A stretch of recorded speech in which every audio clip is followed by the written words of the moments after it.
Get out, old woman. I said get out. The slap cracked through the grand wedding ceremony like thunder tearing the sky. The choir fell silent, the bouquet dropped onto the marble floor, and St. Peter's Church froze in disbelief. Under the golden chandeliers of the lavish ceremony, a young man in a white tuxedo, Chukan Chem, CEO of a powerful company, had just slapped his own mother across the face. She stumbled backward, one trembling hand clutching her cheek. Her eyes stayed on him, not with anger, but with heartbreak. "Chuka," her voice quivered, "you do this in the house of God." "I said get out," he shouted. "You're embarrassing me in front of everyone. Look at you, showing up here in that filthy old dress." The guests went silent. The bride took a step back, lips parted, but she said nothing. Cameras, phones, and lights, they all captured the moment that would never be forgotten. The old woman bent down, picked up the crushed bouquet, and whispered through her tears, "I didn't come here to shame you, my son.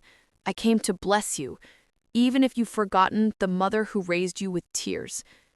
Then she turned away. Her faded white gown brushed against the cold marble floor as she walked slowly toward the doors, while whispers and pitying eyes followed her. Outside the church, the wind lifted her white headscarf, and the Lagos sunlight caught the shimmer of her tears. "I wore white," she murmured, "not to celebrate your wedding, but to bury the love of a mother who gave you everything." In a world where success often makes people forget the hands that once fed them, this story will break your heart and open your eyes. This isn't just a wedding, it's a mirror, a reminder that no gold shines brighter than a mother's love, and no shame cuts deeper than her tears. Tell us in the comments, where are you watching from? Lagos, Nairobi, Accra, London, Chicago, Kingston, Johannesburg? Would you forgive a son who slapped his mother on his wedding day? Don't scroll, don't blink. Stay until the end of this story, because somewhere tonight, another mother stands outside a gate, wearing white, waiting to be remembered. The morning she walked to the gate, African Tales, that morning in Lagos, burned with sunlight. From early dawn, the streets pulsed with music, car horns, band drums, and distant wedding bells echoing from the city center. Everyone in the small neighborhood where Mama Nem lived was talking about the wedding of the most successful young CEO in Lagos. No one said it aloud, but everyone knew it was her son's wedding. Mama Nim sat at her rickety wooden table, holding the invitation her neighbor had found at the market a few days earlier. Her son's name shimmered in embossed gold letters.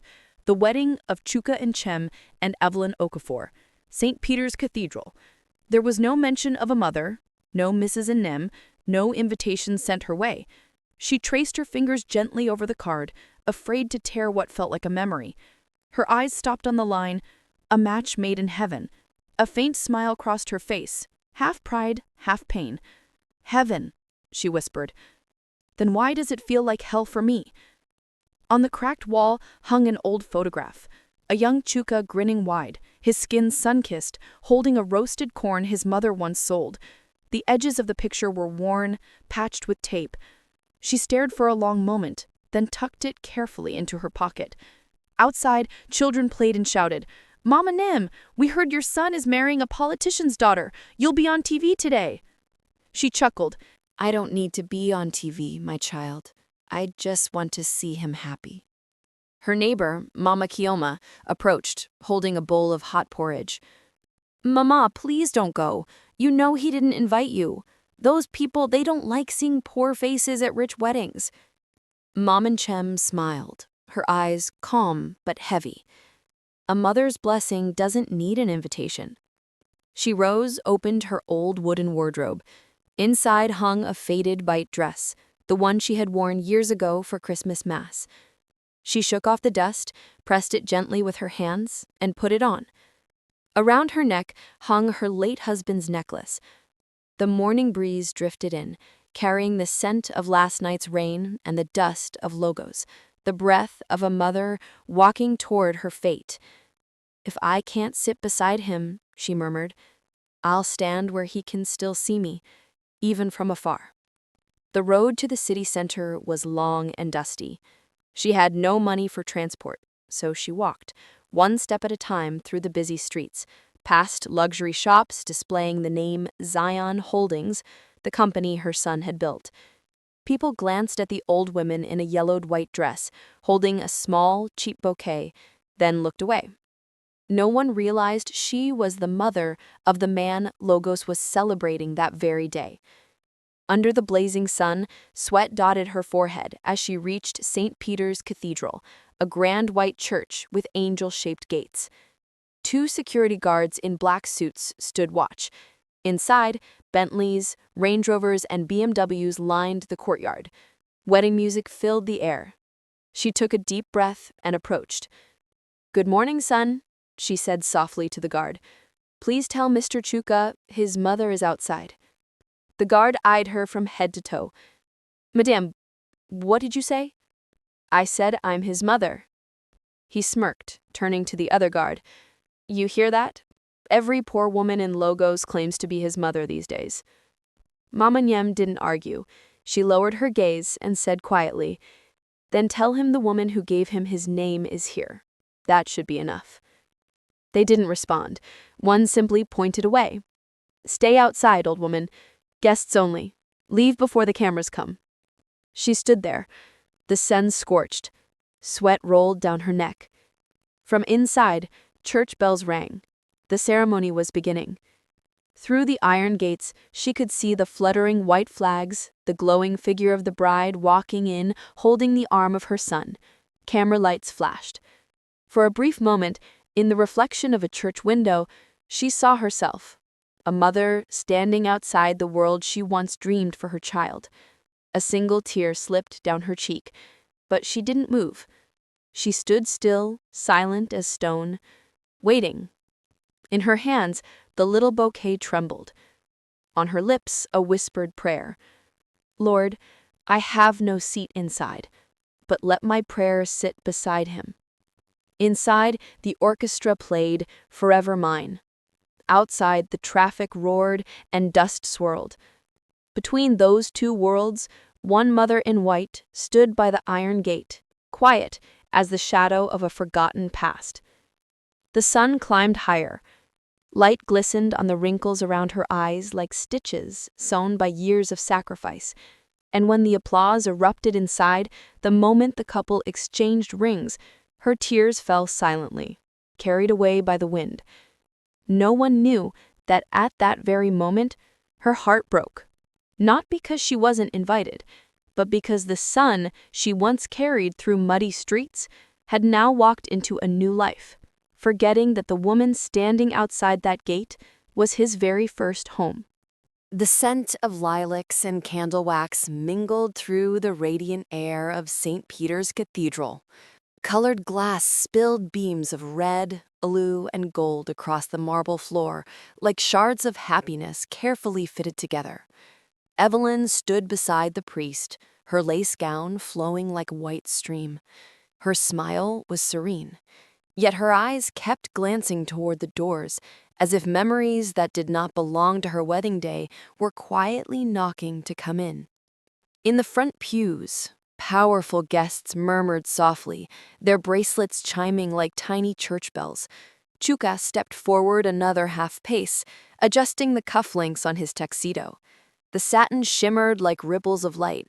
He took a deep breath, scanned the cathedral, every eye fixed on him, and brushed away a shadow that had crossed his brow. "Stay calm," he told himself. "Today must be perfect." The priest opened the liturgy, his voice deep and solemn. "Marriage is the vow between 2 souls where love and reverence bear witness together." A boy in the choir coughed, a small sound lost in the music. The cameraman adjusted his tripod, the screen glowing with 2 radiant faces like a poster for a new life. At the back, an usher quietly closed the heavy wooden door. Everything seemed set in its place. "Do you, child, take this man?" Evelyn nodded, her voice delicate as glass. "I do." A few gentle claps scattered like soft rain. Chuka looked at his bride, lips curving slightly. Then, in a blink, a flicker, he thought he saw the silhouette of a woman beyond the door, her white scarf trembling in the heat. The light shifted, the vision vanished, leaving only the dry Lego snoon creeping through a crack. The coordinator gestured for the music to fade. The priest raised his hand. If anyone knows a reason why these two should not be joined, speak now.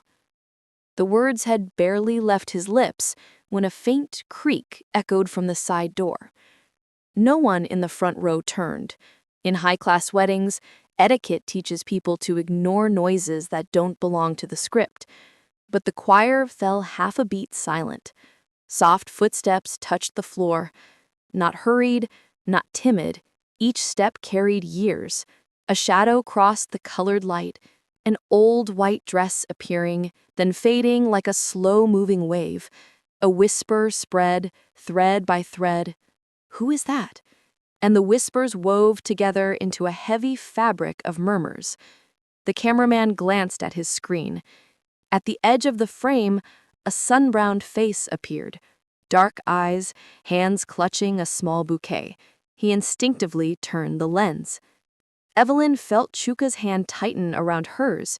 She leaned toward him, whispering, "What's wrong?" "Nothing," he said too softly, voice trembling. He let go of her hand and took a step forward.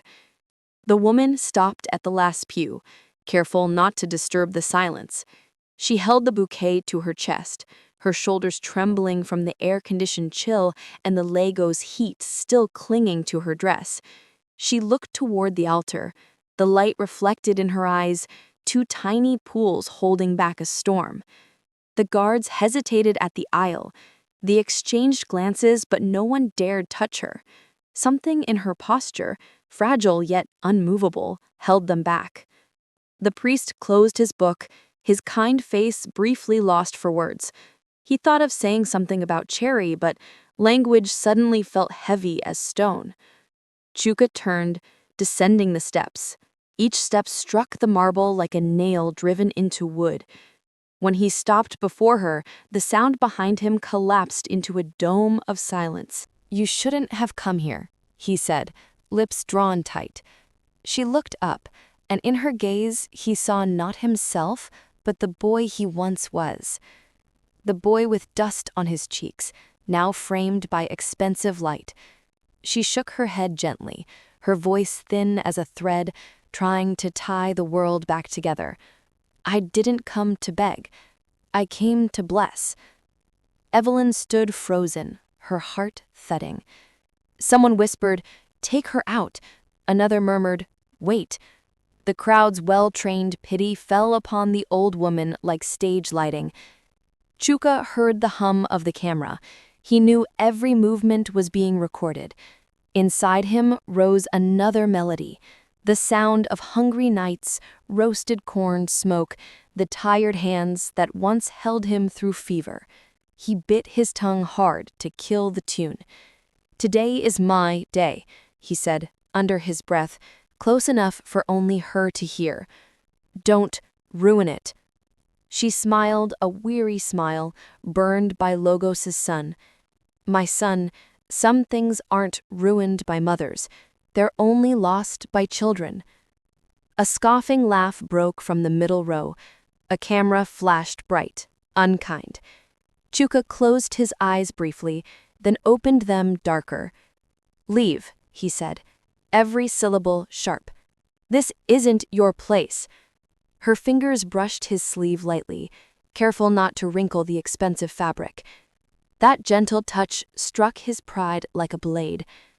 There was no roar, no warning, only a swift, clean motion. The slap cracked, not loud, but final. Not thunder, but the sound of a door locking in old house. The bouquet slipped from her hand, rolling across the marble, petals scattered like grains of salt. No one screamed. Even the organ froze mid-chord. Evelyn lifted her gown, stepped forward halfway, then stopped.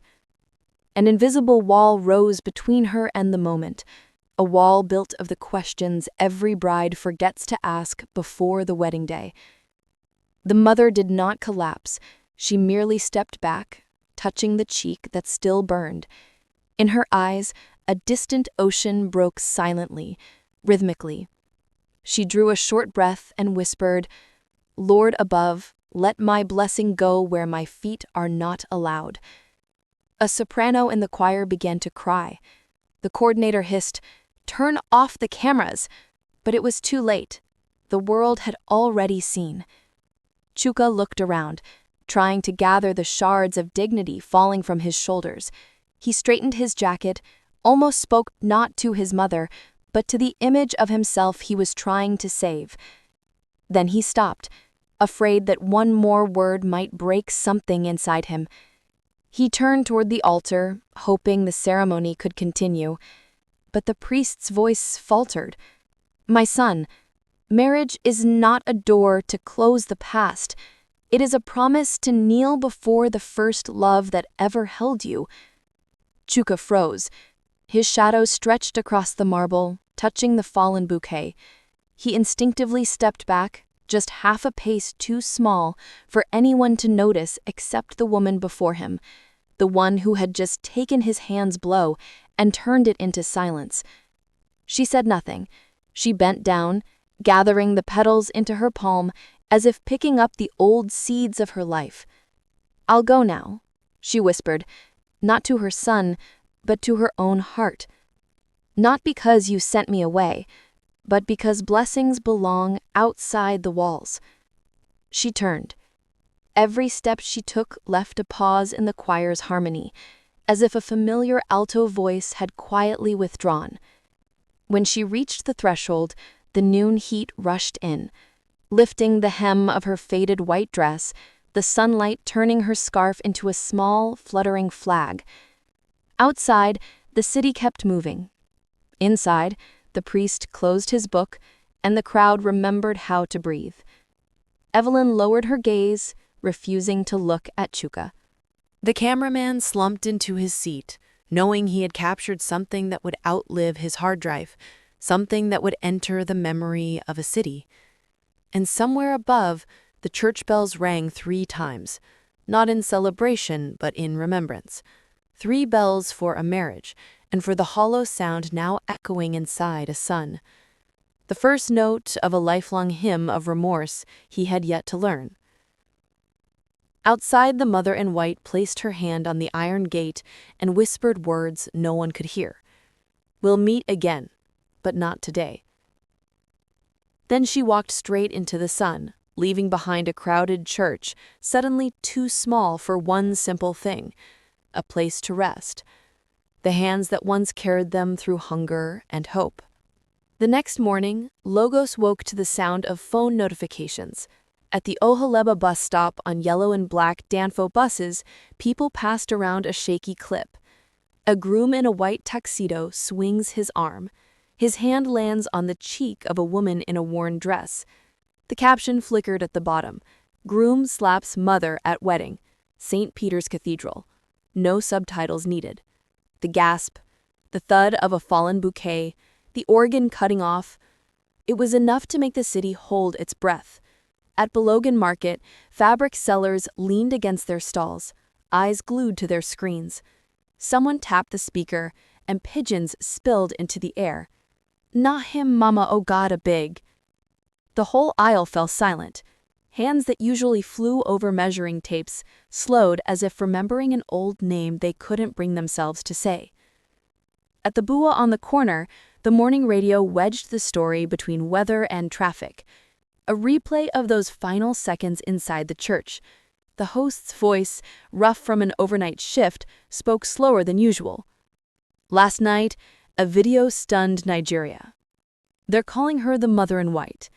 And the question haunting this city is this: how high must a man climb before he can no longer see where he came from?" Along the road, Zion Holdings billboards.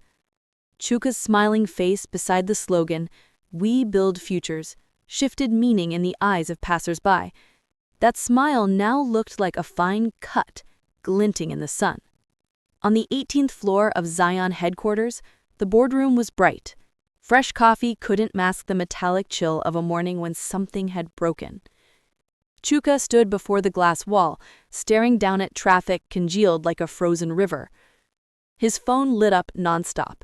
Reporters, partners, acquaintances, unknown numbers. PR messages rolled in. Disable comments. Pull the wedding photos. Draft a statement. Legal chimed in. Minority shareholders request an emergency meeting. A text from Evelyn. Cold as stone. We're done. The doors swung open. Mr. Okafor, Evelyn's father, entered like a gust of power. 2 aides followed with folders tucked under their arms. He didn't sit. You know why I'm here. Chuka nodded, voice strained. I'll apologize publicly, sir. I'll not, sir, he cut in. I'm not family to you anymore. The wedding is off, so is the joint venture. You can keep the company if there's anything left to keep. He turned to go. At the doorway, without looking back, he added, A man can have everything, but first he must belong to someone's son.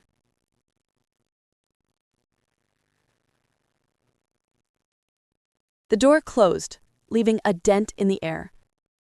Chuka had mastered negotiation's salvation by numbers, but this morning, no math could balance the ledger. Emails from investment funds pelted in like hail, suspending capital, leadership ethics review projects on ice. HR reported resignations. It flagged that the mother in white was appearing in almost every internal chat. An old advisor with silver hair was called in. He pulled out a chair and studied Chuka, as if searching for a lost child inside a CEO's suit. You can put out a media fire, but there's another blaze that won't be in the headlines. What do you want me to do, sir? Chuka's throat caught, a pebble lodged halfway. She left. Then go find her. You think that's easy? But this company was never built on easy. Chuka turned away. Outside, workers were taking down the Web Build Futures banner. The letters fell into a bin, making a hollow sound. By noon, St. Peter's opened its doors to the press. The priest declined interviews, offering just one line. We come here not to condemn, but to learn where to stand. News flared instantly. The church had spoken. Hashtags shifted color, anger turning into reckoning, but the weight still pressed down on Chuka's name. Evelyn packed a suitcase. In her penthouse, overlooking the lagoon, the wind rattled the curtains.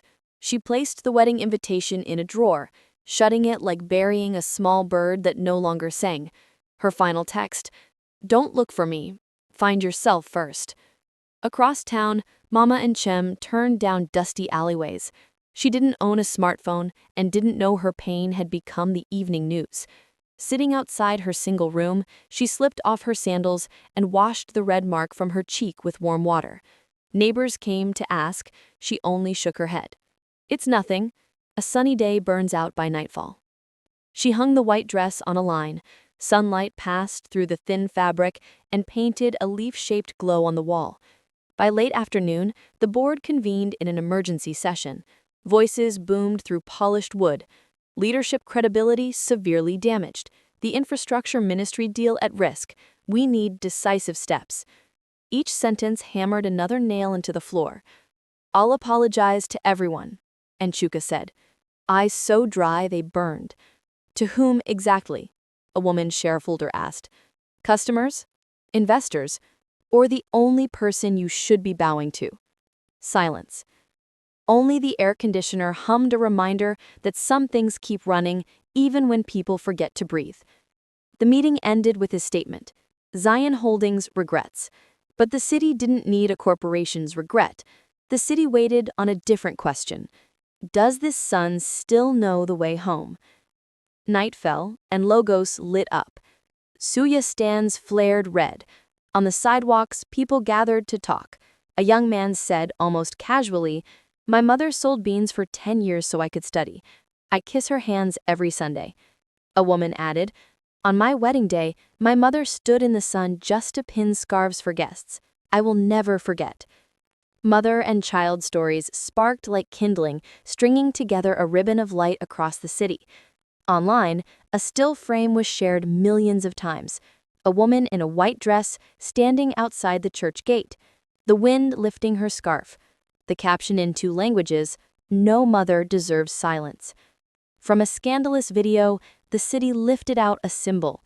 And somehow, That symbol began to heal places no one expected. Only one person remained unhealed. Chuka returned to his apartment. The room was dark, the city lights stippling the glass. He set his hands on the table. They felt light, as if they weren't his. On the counter sat a small package delivered that morning. An old photograph, a gap-toothed boy clutching roasted corn, standing in the red dirt market beside a sunburned woman, smiling gently. On the back, a tilted line of shaky script. If you ever forget your mother's face, remember the hand that fed you. He sat the photo, resting on his knees. Somewhere far off, ba drums beat slow. So slow he could hear between the beats the sound of a prayer unset. Outside, wind moved across the spot where the billboard had been, carrying the smell of dried glue and dust into the room. The city had judged. Shareholders had decided. The bride had gone. Only one door remained unopened. He stood, grabbed his jacket. No appointment, no motorcade. Logos stretched ahead like a road without signposts. At the end of it, a small rented room, a sagging clothesline, a white dress drying in the night breeze, and one word he had not yet learned how to say. Sorry. That night, rain poured over Logos like the heavens had broken open. The streets, usually choked with people, shimmered under dim lights and the hiss of tires slicing through puddles. Raindrops fell onto the half-dismantled Zion Holdings billboard, only the letters Z and H still hanging, swaying in the wind like two fragments of a memory that no longer fit together. Chuka walked alone. No umbrella, no car, no bodyguards. His shirt clung to him. Rain mixed with sweat, salt stinging his lips. Each step he took made the streetlights flicker faintly. In his head echoed the slap, the falling bouquet, and his mother's trembling voice. I didn't come to shame you, I came to bless you, even if you no longer remember the woman who raised you. With tears, he had lived the past few days like inside a dream, collapsing in slow motion. Shareholders gone, headlines condemning him. The bride vanished like mist. Only one question haunted him. Where is she now? The old housing compound behind the abandoned bus terminal smelled of rust and rain. A dim yellow bulb flickered above the door. An elderly landlady in a head wrap opened when she saw him. The light from her single bulb fell on Chuka's face and she froze. You're her son, aren't you? He nodded, his voice cracked with cold. Yes, my mother, Mrs. Endum. Is she still here? The woman was silent for a long time, then sighed. She left 3 days ago, told no one where. She only left a bundle of dry flowers and a note on the table. She led him inside the tiny room. It was nearly empty, just a bamboo bed, a few neatly folded clothes, and on the table, the wilted bouquet. The smell of damp walls and fading petals mixed into a sweetness that hurt to breathe. Chuka sat down, hands trembling as he picked up the note. The paper was blurred, the handwriting crooked but still legible. If you return, don't look for me. I forgave you with the first slap. Live as if each morning I still sweep the yard, and each night I still light the lamp waiting for you. I carry no anger, only prayers. Learn how to bow your head, my son. Chuka bit his lip, his tears blended with rainwater. He pressed the note to his forehead, trying to feel the warmth of the hands that had written it. Outside, rain drummed on the tin roof, thousands of drops sounding like footsteps coming home. He stepped under the awning, looking up at the downpour. Logos rain had its own scent, hot dust smoke, and the quiet tears of people who never got to cry. Through the sheets of water, he thought he saw her, walking slowly across the alley, her white dress clinging to her, bouquet in hand. He called out, but only the wind answered. The vision dissolved into the rain, leaving him shivering in its place. He kept walking to St. Peter's Church, where it had all begun. The doors were half open, the inside dark. He entered. Each step echoed long and hollow. Older women telling her story. The altar was still there, a faint brown stain on the marble floor, the spot where her bouquet had fallen. He knelt, rain dripping from his hair onto the stone. "God," he whispered, voice trembling, "I built towers that touched the clouds, but I forgot how to bow. I guarded my name, but lost the hand that once shielded me from rain. If she can still hear me, please let me see her again, even if only in a dream." No answer came. Only wind swept through the stained glass, and lightning flashed, filling the nave with white fire. His shadow appeared on the wall, small, lost, and human. Outside, the rain began to ease. Streetlights shimmered across wet asphalt. He walked through the night until dawn bled over the city, faint and pale. A street sweeper paused beside him, recognizing his face. "Last night," the man said softly, "I saw an old woman in a white dress walking the other way. She smiled, then disappeared in the rain. I thought she was an angel." Chuka froze. A gust of morning wind brushed past, dropping a single white petal into his palm. Thin, fragile like ash. He closed his fingers around it. No one had to say anything. He understood. When the sun rose, Logos roared back to life. But on the rooftop of the old Zion building, someone saw Chuka standing alone, holding the wilted bouquet, sunlight breaking across his face. He was no longer a CEO, no longer a scandal, just a son who had finally learned how to be silent in his sorrow. He lifted his eyes to the sky and whispered, "Mother, if you can still hear me, I'll never lie again. I'll rebuild, not an empire, but a memory." And that day, the front page of the same paper that once aired the scandal carried a new headline. Zion Holdings Reborn launches the Mother in White Foundation to support abandoned mothers.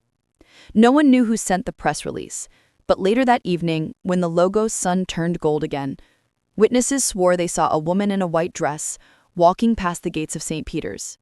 She stopped, smiled, and vanished into the light. The news arrived on a windless morning in Logos. A man from the village of Onitsha came to the old Zion Holdings office carrying a small plastic bag tied with string. Inside was a folded white scarf and a letter from the local church. Miss Inome passed away peacefully in her hometown. She was laid to rest beneath the almond tree by the villagers. Chuka sat still.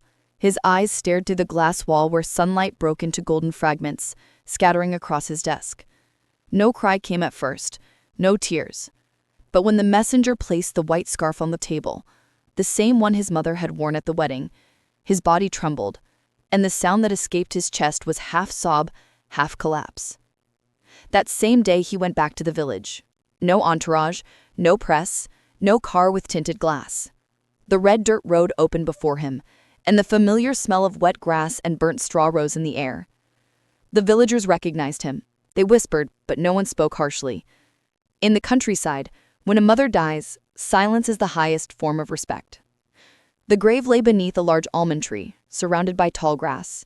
A small wooden cross stood at the head, carved in shaky letters. Menk, a mother of tears and mercy.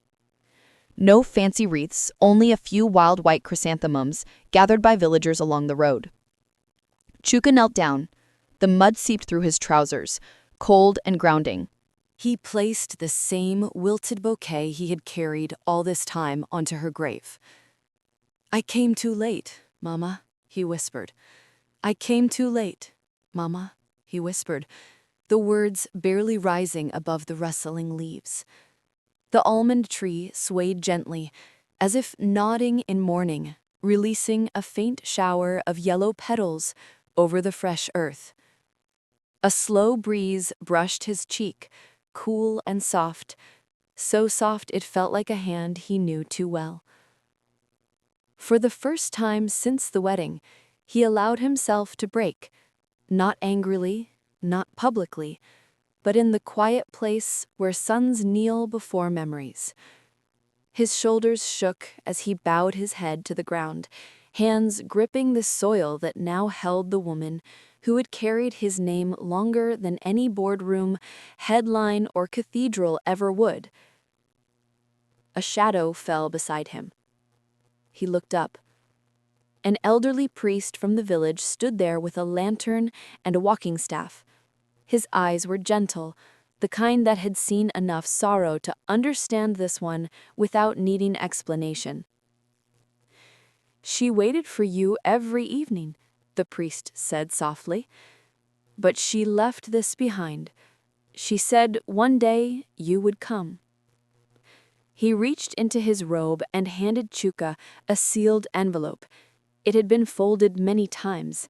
The edges were worn, the ink slightly smudged.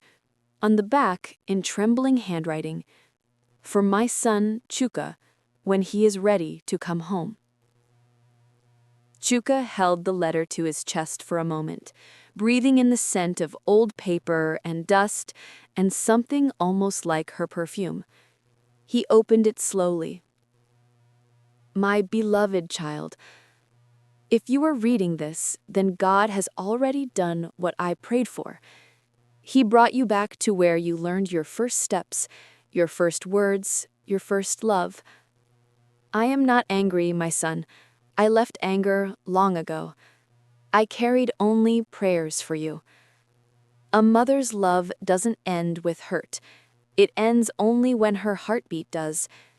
If I cannot guide you with my hands anymore, let these words guide you with light. Build something good. Lift someone who cannot lift themselves. Remember humility. It is the true crown no one can steal. And when the world forgets your name, remember mine, because it was the first home you ever had." I bless you, my son, not because you earned it, but because you were mine. Mama. The paper blurred as tears gathered, falling onto the ink, softening the lines like rain returning to the soil. He folded the letter with trembling hands and touched the cross on the grave. "I will build something good, Mama," he whispered. "Something that carries your name higher than any skyscraper I ever dreamed of." When he stood up, he felt lighter, not because the pain had left him, but because forgiveness had found a place to rest inside him.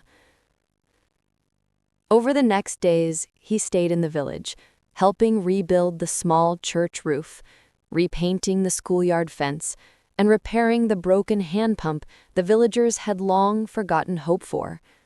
People watched him silently, waiting for arrogance to show its face, but it never did. He worked quietly, sweating under the sun like any other man who knew shame and wanted to become different. Children who once whispered about the scandal now ran beside him, laughing and pulling at his hands. One little girl tugged his sleeve and asked, "Uncle, is it true your mother wore white?" He knelt, smiled sorrowfully. "Yes, and I will always see her in that white." She handed him a small wildflower. "For her," she said. He placed it near the grave before leaving the village that evening. Back in Lagos, the city that once judged him now watched something else unfold.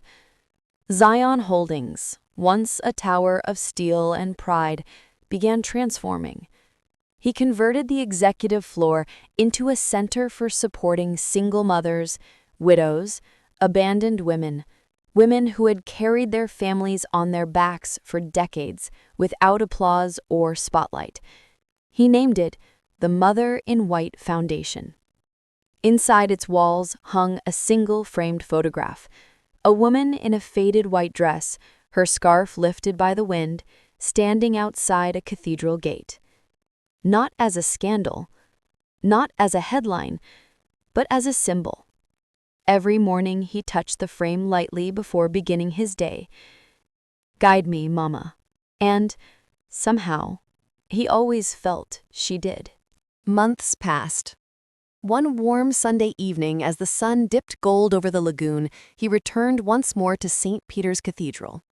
The church was empty except for a few candles flickering near the altar. He walked to the same spot where her bouquet had fallen, where the world had watched him lose himself. This time, he carried a fresh bouquet of white chrysanthemums, the kind she loved. He laid them gently on the marble. "I cannot undo what I did, but I can live every day in a way that would have made you proud." His voice didn't echo. It settled peacefully. The door behind him opened. The priest from months ago, the one who had witnessed the slap, stepped forward. He studied Chuka's posture, the humility in his bowed head, and smiled gently. "You have learned, my son." Chuka turned, emotion tightening his throat. "I hope so." The priest placed a hand on his shoulder.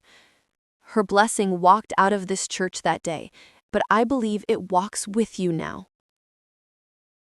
Outside, as Chuka stepped into the fading light, a soft wind lifted, warm, steady, almost like fingers brushing across his cheek. He paused. He didn't see her, but he felt her, a presence familiar as childhood, gentle as forgiveness, timeless as love. And for the first time since the wedding, he smiled, truly, quietly, from a place deep within. A son finally found his way home.